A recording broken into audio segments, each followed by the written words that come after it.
Dear student, class 8th, subject SST, chapter 2, natural vegetation and wildlife resources. इस chapter की reading बेटा आप लोगों को करनी है। मैं इसकी समरी आपको एक्सप्लेन करूंगी। इस चैप्टर को हिंदी में आपको समझाती हूँ। Natural vegetation and wild life are a valuable natural resources. हमारी जो नेचुरल वेजिटेशन है यानी हमारे फॉरेस्ट्स, प्लांट्स और हमारी वाइल्ड लाइफ, उनमें रहने वाले जो एनिमल्स हैं वो हमारे लिए वैल्यूएबल रिसोर्सेज होते हैं, क्योंकि उन्हीं के रहने से हमारा भी लाइफ एग्जिस्ट करती है, अदरवाइज हम भी शायद जीवित नहीं रहेंगे। They exist in the biosphere. अब बायोस्फीयर क्या है? बायोस्फीयर है, हमने जो स्फीयर्स के बारे में पढ़ा है, जो अर्थ पर लेयर्स के बारे में पढ़ा है, लिथोस्फीयर, हाइड्रोस्फीयर, एटमॉस्फेयर, इन तीनों को जहां ये मिलती हैं एक पॉइंट पर, दैट इज कॉल्ड बायोस्फीयर। ये इसमें interdependent and inter relationship among living things and the physical environment. ये फिजिकल एनवायरमेंट में एक दूसरे पर इंटरडिपेंडेंट रहती हैं और एक दूसरे से जुड़ी भी रहती हैं। Many parts of the world the physical environment favors the growth of a large variety of plants, the plants which grow naturally, natural vegetation। जहां पर प्लांट नेचुरली ग्रो करते हैं, ऐसी कौन सी जगह हो सकती है? फॉरेस्ट। तो वही सारा कहलाता है नेचुरल वेजिटेशन। अब इसके बारे में हम आगे पढ़ेंगे। Wild life. वाइल्ड लाइफ क्या है? वाइल्ड लाइफ के अंतर्गत आते हैं हमारे प्लांट्स, एनिमल्स, बर्ड्स और organism which live there natural, जो अपने नेचुरल हैबिटेट में रहते हैं। हमारा नेचुरल हैबिटेट क्या है? जहां हम अपने घर में रहते हैं और हमारे आसपास का वातावरण। तो ऐसे ही एनिमल्स के लिए भी, बर्ड्स के लिए और जो अदर ऑर्गेनिज्म होते हैं छोटे छोटे, उन सभी के लिए उनका एटमॉस्फेयर और उनका जहां वो रहते हैं वो नेचुरल हैबिटेट कहलाता है।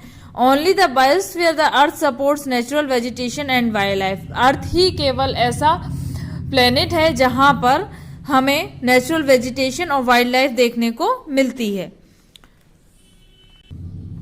अब हम बात करेंगे इकोसिस्टम की। इकोसिस्टम क्या कहलाता है? The interaction between the organism and their physical environment in a particular area is referred to as ecosystem. जहां पर एनिमल्स अपना एक सर्कल बना लें, एक दूसरे से इंटरेक्शंस हो जाए उनका, और एक दूसरे पर जहां इंटरडिपेंडेंट होते हैं वो फिजिकल एनवायरनमेंट में, that is called ecosystem. Now we are talking about the distribution and natural vegetation. जो हमारी ग्रोथ है वेजिटेशन की वो हर जगह सेम नहीं मिलती। क्यों? क्योंकि हर जगह का टेम्परेचर, एटमॉस्फेयर चेंज होता है। अब हम बात करेंगे फॉरेस्ट्स की। Forests can be describe as a clusters growing close together.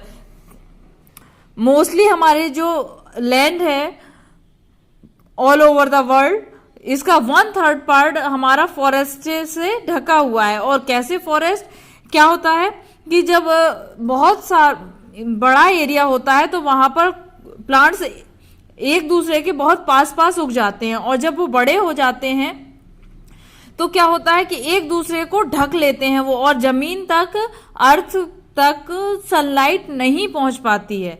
From the canopy from the which sunlight can not be penetrate they grow. और उनके जो एटमॉस्फेयर बनता है तो वो ह्यूमिडिटी क्लाइमेट बनाता है, ह्यूमिड क्लाइमेट बन जाता है उससे, और वहां पर काफी सारी जो वेराइटीज होती हैं एनिमल्स की वो पनप जाती हैं, और वो ग्रीन गोल्ड कहलाता है।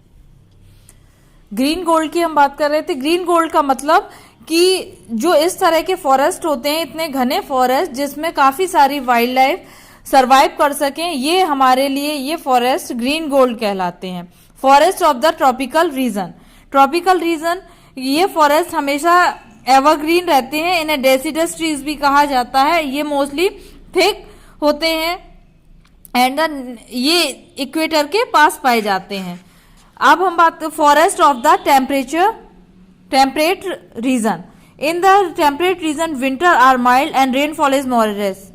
टेम्परेट रीजन के एरियाज में क्या होता है कि विंटर बहुत कम होती है और रेनफॉल भी वहां मॉडरेट होती है, बहुत ज्यादा नहीं और बहुत कम भी नहीं।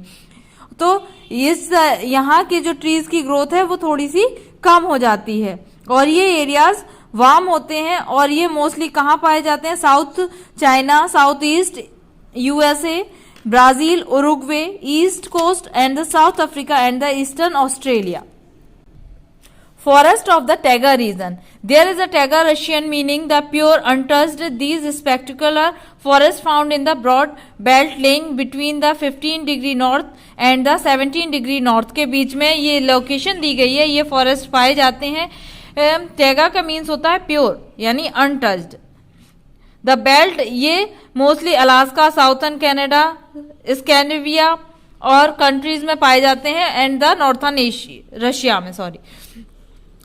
ये इधर यहाँ पर tall softwood, evergreen types would.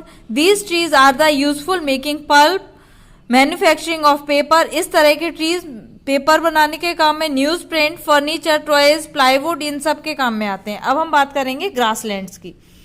घास के मैदान, tropical grassland. These also called the savanna. इनको सवाना भी कहा जाता है.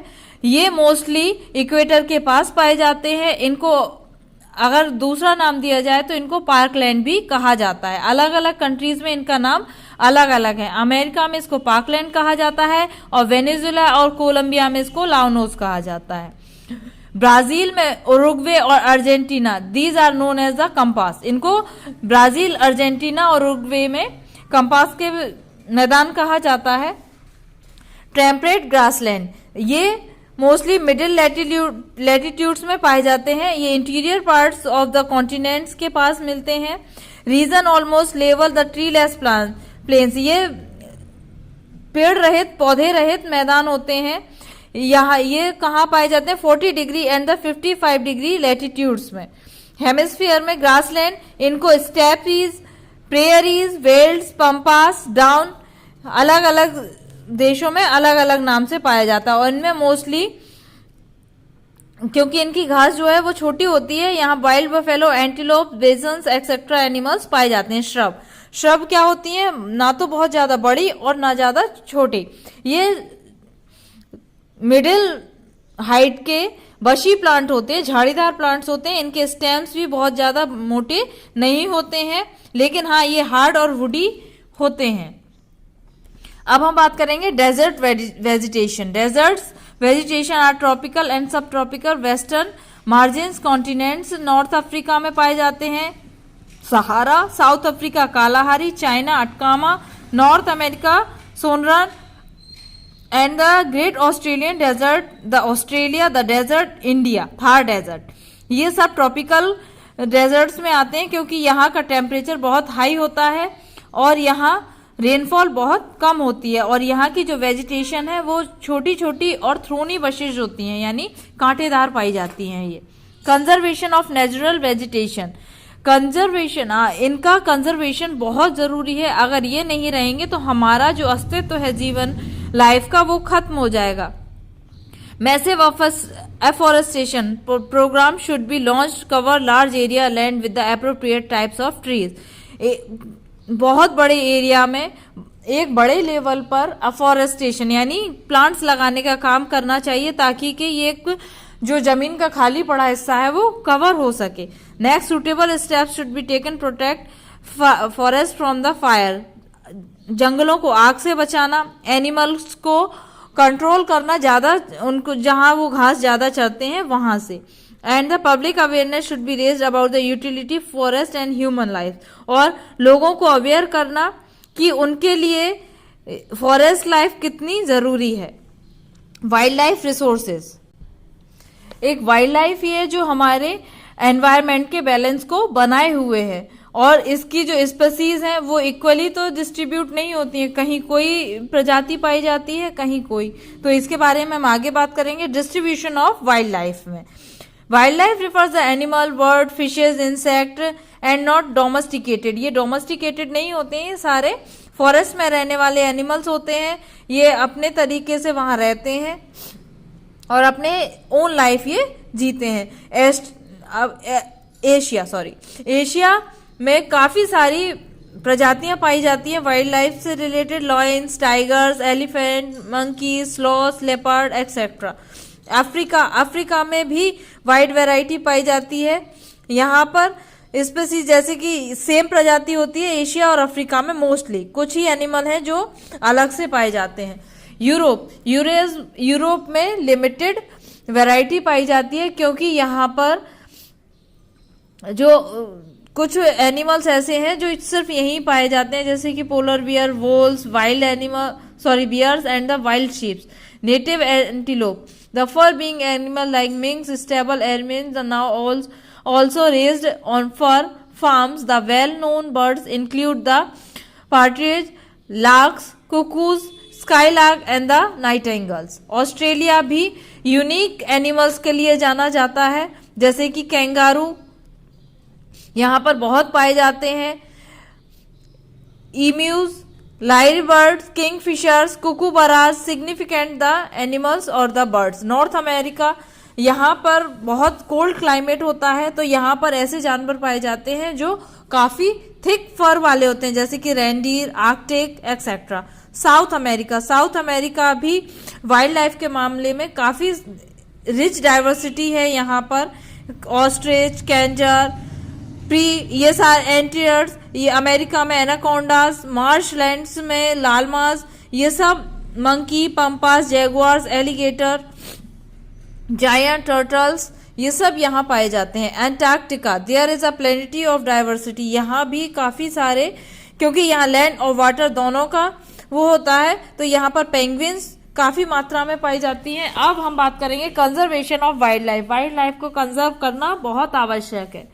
इलीगल हंटिंग पर रोक लगाना, गवर्नमेंट को इनके लिए काफी सारे कदम उठाए जाने चाहिए, और सेल और एक्सपोर्ट एनिमल का काफी होता है, उन पर रोक लगाई जाए, और हमें भी अपनी तरफ से कोशिश करते रहना चाहिए। अब इस चैप्टर को आप पढ़ेंगे, लर्न करेंगे। Thank you.